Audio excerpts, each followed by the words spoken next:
Grandpa Ned had seen a lot in his 73 years on this earth. 2 tours in Vietnam, 30 years as a fire chief, and the loss of his beloved wife Martha to cancer 5 years ago. He thought he'd weathered every storm life could throw at him, but nothing, absolutely nothing, could have prepared him for the phone call that shattered the silence of that cold November night. The phone's shrill ring cut through the darkness at 2:47 a.m. Ned fumbled for his glasses on the nightstand, his heart already hammering with that primal fear that comes with late-night calls. The screen showed Tommy Mobile, his 7-year-old grandson. "Tommy, buddy, what's wrong?" Ned's voice was gravelly with sleep, but alarm was already flooding his system with adrenaline.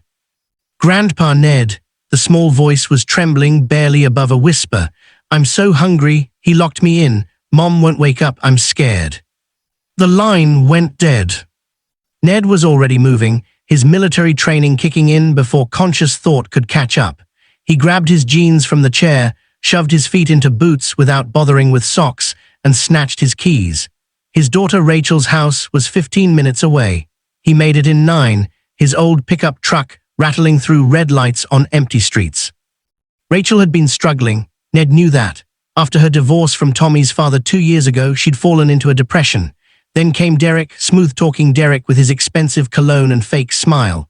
Ned had never trusted him, had voiced his concerns, but Rachel was an adult. She made her own choices. Now, roaring through the pre-dawn darkness, Ned's gut twisted with a grandfather's worst fear, that he hadn't pushed hard enough, hadn't protected his family when it mattered most.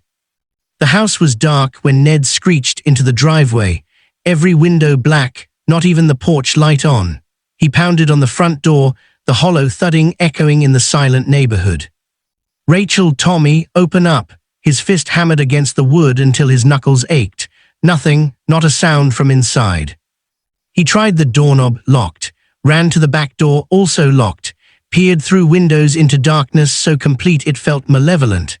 Somewhere in that house was his grandson, hungry and scared, and locked in somewhere. Somewhere his daughter lay unresponsive. Ned didn't hesitate. He grabbed a decorative rock from Rachel's garden bed and smashed it through the kitchen window. The glass exploded inward with a crash that seemed to shake the whole house. He cleared the remaining shards with his jacket-trapped hand and hauled himself through, landing heavily on the kitchen floor. The smell hit him first, a noxious mixture of something chemical and sweet, underlying notes of rotting food and unwashed dishes. He fumbled for the light switch, and when the fluorescent kitchen lights flickered on, his stomach dropped. The kitchen was destroyed, not messy, destroyed. Cabinet doors hung open, contents spilled across counters. Empty bottles littered every surface, vodka, whiskey, prescription pill bottles with labels torn off. A pot on the stove held something that had burned so thoroughly it was just black char. In the sink, dishes were piled so high they'd toppled onto the floor. "Tommy," Ned's voice cracked. "Tommy, it's Grandpa, where are you?" A muffled thump came from upstairs, then a small voice. "Grandpa, I'm in the bathroom, the door's stuck." Ned took the stairs 2 at a time, his old knees protesting but adrenaline overriding the pain. The upstairs hallway was in similar chaos, clothes piled everywhere, garbage bags torn open, broken picture frames on the floor, but he barely registered it, following Tommy's voice to the bathroom door. It wasn't stuck, it was barricaded. Someone had wedged a chair under the doorknob from the outside. Rage, pure, incandescent rage, flooded through Ned's veins as he yanked the chair away and threw the door open. Tommy stood there in dirty pajamas that were too small, tear tracks on his cheeks, eyes red from crying. The little boy launched himself at his grandfather. "I was so scared," Tommy sobbed into Ned's chest. "He said I was bad. He said I had to stay there until morning. I'm so hungry, Grandpa." Ned held his grandson, feeling the boy's ribs too prominent under the thin fabric. "You're safe now, buddy, you're safe. When did you last eat?" "Yesterday morning, maybe, I don't remember." Tommy's voice was so small. Over his grandson's head, Ned's eyes swept the bathroom. No water in the cup by the sink. The toilet lid closed. The window was the kind that didn't open. His grandson had been locked in here for hours with nothing, no food, no water, no way out. The rage built higher. Where's your mum, Tommy? In her room. She wouldn't wake up when I tried. Derek gave her pills and she fell asleep and I couldn't wake her up. The little boy's voice rose to a panicked pitch. Is Mom dead? No, buddy, no. Ned hoped he was telling the truth. Stay right here, don't move. Rachel's bedroom door was closed. Ned turned the knob slowly, some part of him not wanting to see what was on the other side. The room was dim, curtains drawn, but enough light spilled in from the hallway to see the shape on the bed. His daughter lay sprawled across the mattress, one arm hanging off the side, mouth open, skin a grayish pallor that made Ned's blood run cold. Beside the bed, an empty vodka bottle. On the nightstand, more pill bottles. Rachel, he shook her shoulder. Nothing shook harder. Rachel. Her breathing was shallow, too slow.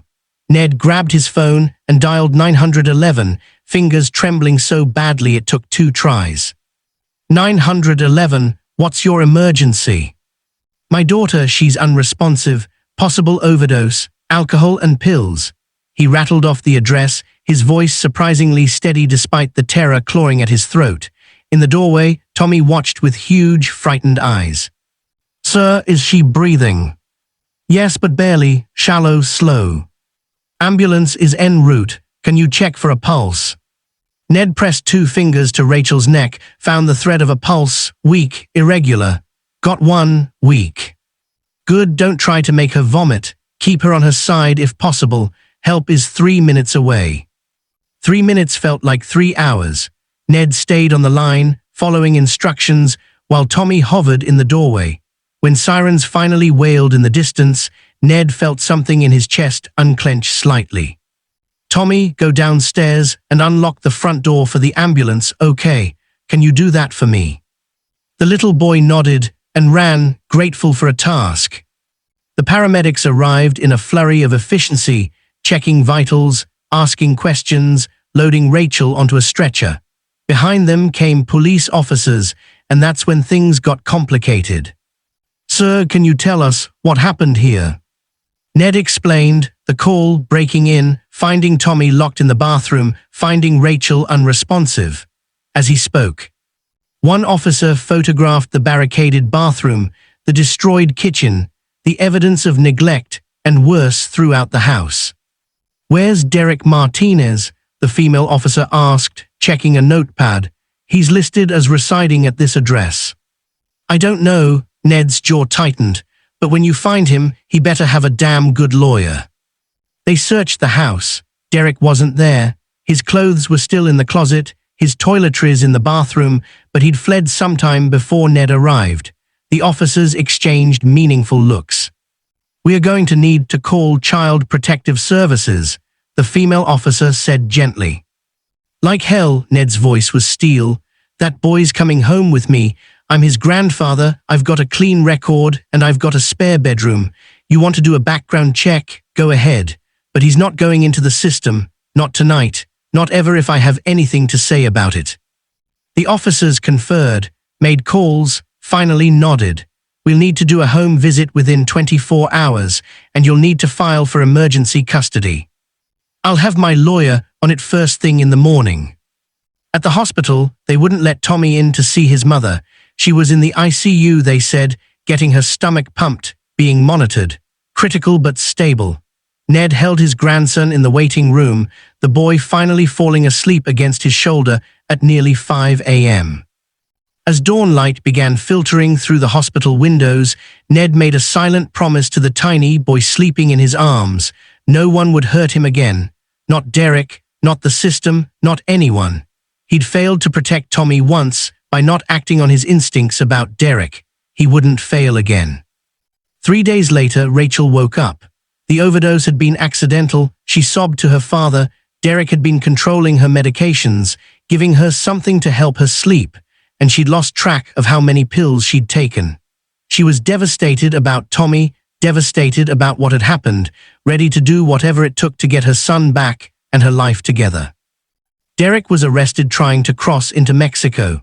The charges were extensive: child endangerment, assault, drug trafficking, domestic abuse. Turned out he'd been using Rachel's house as a base for his dealing operation, keeping her too drugged and isolated to realize what was happening. Ned got emergency custody that week. Rachel went to rehab, this time to a good facility that Ned's savings paid for. She called every day to talk to Tommy, working through her recovery, rebuilding trust one conversation at a time. 6 months later, Ned sat on his back porch, watching Tommy play in the yard. The boy had gained weight, smiled more, was getting A's in his new school. He still had nightmares sometimes, still got scared when doors closed, but he was healing. They both were. Rachel was graduating rehab next week, moving into a supervised living facility, working on earning back unsupervised visits. It would be a long road, but she was walking it. That was what mattered. Ned's phone buzzed, a text from Rachel. "Thank you, Dad, for everything, for breaking that window, for not giving up on us." He looked at Tommy, who just scored a goal in his imaginary soccer game and was celebrating with elaborate dance moves. Ned smiled. "Any time, sweetheart," he texted back. "Any time." The window had cost $200 to replace. The months of legal fees, therapy, and upheaval had cost far more. But that phone call, that desperate middle-of-the-night plea from his grandson, had been a lifeline, a chance to make things right, to save his family when it mattered most. Some windows, Ned reflected, are meant to be broken.